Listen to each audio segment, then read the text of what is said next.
స్త్రీలమైనటువంటి మనం ఏముందిలే ఈ జీవితంలో అని కొన్ని వందల సార్లు మన జీవితంలో అనుకుని ఉంటాం. చాలా చిన్న చిన్న వాటికి, పిల్లల దగ్గర, మన కుటుంబ విషయాలు, లేదా బయట ఇలా.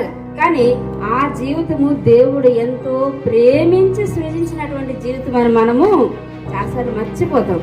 ఇది మనం ఎట్టి పరిస్థితుల్లో చేయకూడదు.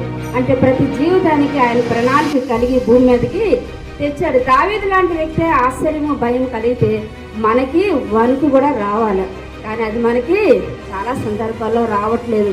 అయితే ఆయన ఆశ్చర్యకార్యములు చూడరండి అనే సందర్భంలో ఈ మాట కూడా మీకు గుర్తు చేయాలని నా ఆశ. ఏంటంటే నీ యొక్క జీవితాన్ని బట్టి, నీ యొక్క కుటుంబాన్ని బట్టి, నీ యొక్క ఇంటిని బట్టి, నీ బిడ్డలను బట్టి దేవుడు ఒక కార్యము చేయాలని దేవుడు ఇక్కడ తీసుకొచ్చాడు.